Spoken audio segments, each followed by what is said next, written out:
Welcome. This is Cheating Facts, real accounts of deception and justice. Comment below and tell me where you're watching from. I share true stories of betrayal and how people found the courage to reclaim their lives when trust was shattered. My name is Trevor, and I used to believe that some bonds were unbreakable. I was 36, married to my college sweetheart Celeste for 11 years. And we had two beautiful daughters, 9-year-old Lily and 7-year-old Sophie. I worked as a senior project manager at a construction firm, while Celeste had recently been promoted to regional sales coordinator at a pharmaceutical company. We lived in a quiet suburb, coached our daughters' soccer teams, and hosted neighborhood barbecues. From the outside, we were the perfect American family. But perfect families, I learned, can be built on foundations of lies so sophisticated that you don't notice them cracking until the whole structure collapses. The first hairline fracture appeared in late March. Celeste started working later than usual, explaining that her new position required more client meetings and regional coordination. She'd always been ambitious, so when she said she needed to stay until 7 or 8 p.m. a few nights a week, I supported her completely. "It's temporary," she assured me while rushing to grab her laptop bag one Tuesday evening. "Once I get the hang of the regional responsibilities, things will settle down. I just want to prove myself in this new role." I kissed her goodbye and told her I was proud of her dedication. Why would I question it? We'd been together for 13 years, and she'd never given me a reason to doubt her word. But then the overnight trip started. Regional sales coordinators have to attend quarterly meetings in different territories, she explained when she announced her first overnight trip to Chicago. "It's part of the promotion package. More responsibility, more travel." She seemed excited about the opportunity, and I was genuinely happy for her career advancement. I handled bedtime routines with the girls and told them Mommy was working hard to provide for our family. The trips became more frequent. Chicago, Detroit, Cleveland, Milwaukee, always for regional coordination, meetings, or client presentations. She'd leave Tuesday morning and return Wednesday night, or leave Thursday and return Friday afternoon. Looking back, I should have noticed the pattern earlier. But when you trust someone completely, you don't analyze their explanations. You just accept them. The real warning sign came in early May during Lily's soccer game. I was cheering from the sidelines when another parent, Ruth, approached me. "Trevor, I didn't expect to see Celeste here today. I thought she was out of town for work." My blood went cold. "I saw her at Starbucks this morning around 9, getting coffee with that tall guy from her company." "What's his name?" "Brandon." She looked surprised to see me and said she was supposed to be in Detroit, but the meeting got postponed. Brandon. Celeste had mentioned him before, her new regional director, who'd been instrumental in her promotion. But she was supposed to be in Detroit for 2 days. She'd left yesterday morning with her overnight bag, kissing me goodbye and promising to call when she landed. "Are you sure it was this morning?" I asked Ruth. "Positive. About 9:15 a.m. at the Starbucks on Maple Street." They seemed close, like they were having an intimate conversation. I managed to finish watching Lily's game, but my mind was racing. That evening, when Celeste called from her hotel in Detroit, I asked casually about her day. "Long meetings, boring presentations. I'm exhausted," she said. "The hotel Wi-Fi is terrible, so I might not be able to call tomorrow." "What hotel are you staying at?" There was a pause, just a heartbeat, but I caught it. "The Marriott downtown. Room 847. "What?" "Just wondering. I worry about you traveling alone." After we hung up, I called the Marriott downtown Detroit and asked to be connected to Celeste Harrison in room 847. The desk clerk put me on hold, then returned. "I'm sorry, sir, but we don't have anyone by that name registered, and room 847 is currently vacant." My wife was lying to me about where she was. But if she wasn't in Detroit, where was she? And why was she having intimate coffee meetings with Brandon when she was supposed to be out of state? I started paying attention to details I'd previously ignored. Her phone usage had changed dramatically. She used to leave it on the kitchen counter while cooking dinner, but now it never left her side. She'd get texts during family movie nights and step into the other room to respond. When I asked who was texting so late, she'd say it was work emergency communications. The overnight bag was another clue. She'd started packing differently, nicer underwear, perfume she usually saved for special occasions, outfits that seemed more appropriate for dinner dates than business meetings. But the smoking gun came during Sophie's parent-teacher conference in mid-May. We were sitting with Mrs. Patterson, discussing Sophie's progress, when she mentioned something that made my heart stop. Sophie wrote a beautiful story about her family last week. She talked about how Daddy takes care of her when Mommy goes to visit her friend, Brandon. Celeste's face went white. What exactly did she write? Mrs. Patterson smiled. She said Mommy goes to see her friend Brandon at his house sometimes, and that Daddy makes the best pancakes when she's gone. It was very sweet. After the conference, I confronted Celeste in the parking lot. Sophie thinks you visit Brandon at his house. What is she talking about? Celeste looked panicked. She must be confused. You know how kids mix up details. Are you having an affair? The question hung in the air between us. She looked me directly in the eyes. Trevor, I swear to you on Lily and Sophie's lives, I am not having an affair. I would never do that to our family. Brandon is my boss, and sometimes we meet at his home office for confidential strategy sessions. That's all. She swore on our daughter's lives. The most sacred oath a parent can make. I wanted to believe her so desperately that I almost did. But something in her eyes didn't match her words.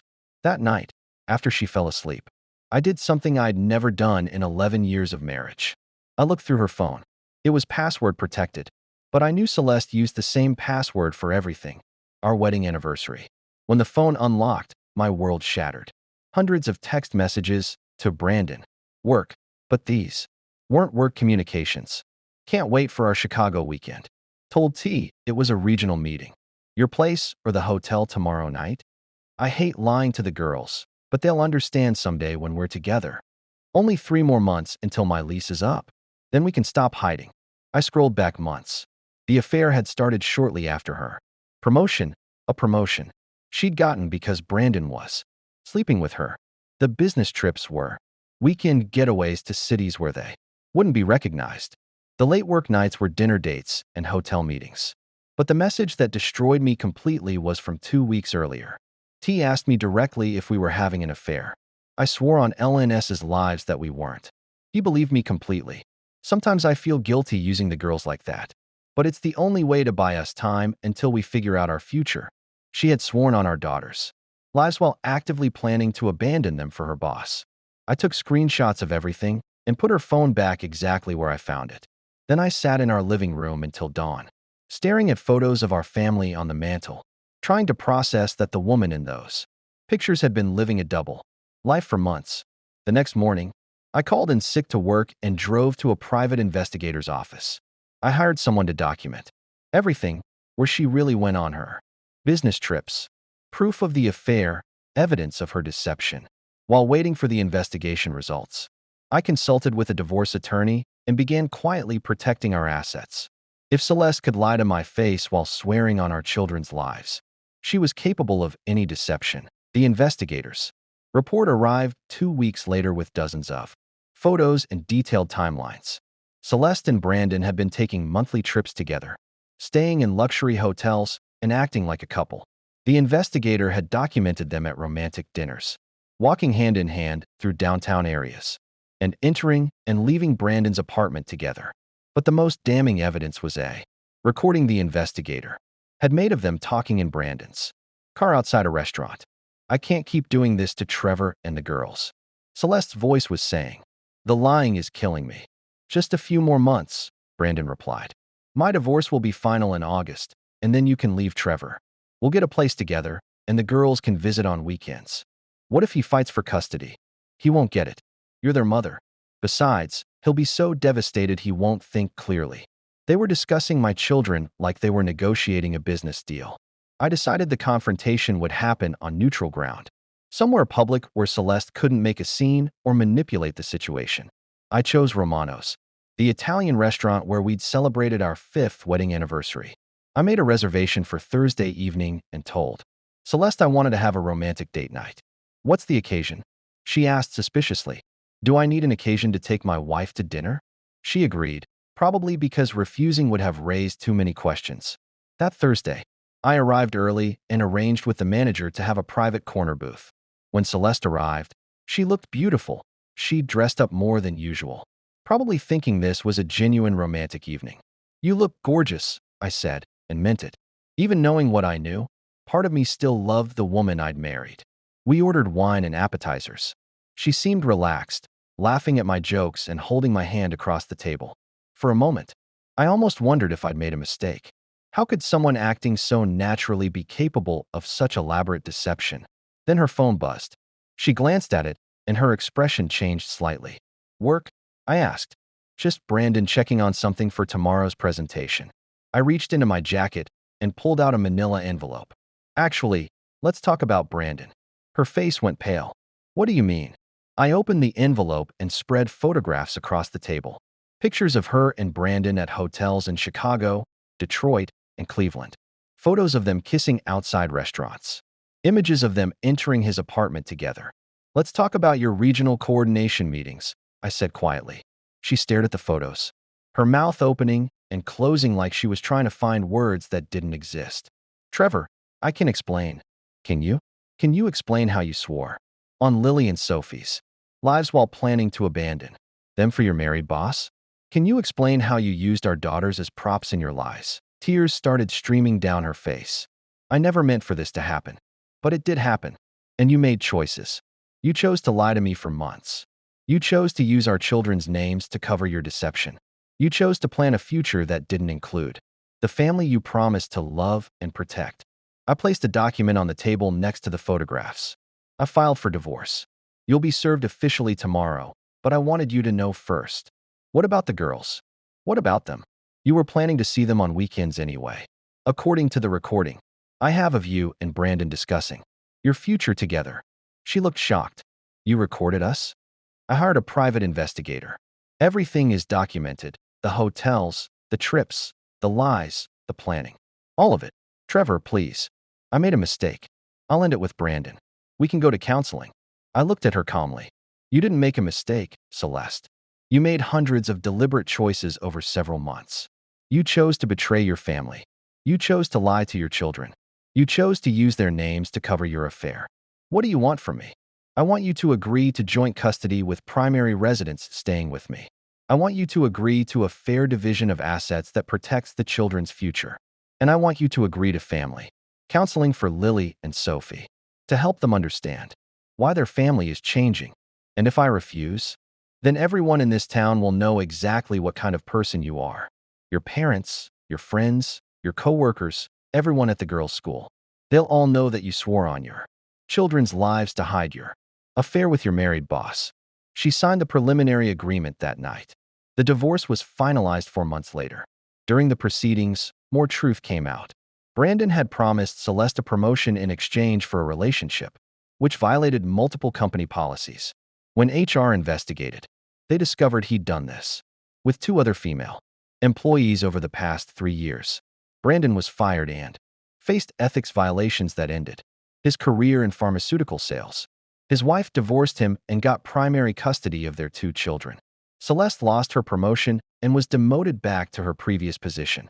The company restructured to prevent future abuse of power, and several managers were required to complete ethics training. Celeste and Brandon tried to maintain their relationship after everything fell apart, but the stress of job loss, divorce proceedings, and family destruction proved too much. They broke up 6 months after my divorce was final. Today, Lily and Sophie live with me, primarily, and spend every other weekend with their mother. They've adjusted well, thanks to family counseling and a lot of honest conversations about how families sometimes change, but love remains constant. I've rebuilt my life around being the father my daughters deserve. We've developed new traditions, made new memories, and learned that families can be strong even when they look different than we originally planned. As for Celeste, she eventually moved to another city and started over. She sends birthday cards to the girls and calls every few weeks. The relationship is cordial but distant. She's no longer the woman I married, and I'm no longer the man who would accept lies in place of truth. The hardest lesson I learned wasn't about betrayal. It was about the lengths people will go to protect their deception. When someone will swear on their children's lives while planning to abandon those same children, they've crossed a line that can't be uncrossed. But I also learned about resilience, about the strength you find when everything familiar disappears, about the importance of truth, even when truth is devastating. My daughters know their father will always tell them the truth, even when it's difficult. They know their family is built on honesty, communication, and unconditional love. They know that trust, once broken, is precious and must be earned. If you're watching this and recognizing signs you've been ignoring, listen to your instincts. If someone will use your children's names to cover their lies, they're capable of any deception. You and your family deserve better. Thanks for watching Cheating Facts Stories. If this story resonated with you, please like and subscribe, and share your experiences in the comments. Remember, the truth might be painful, but it's always better than living a lie.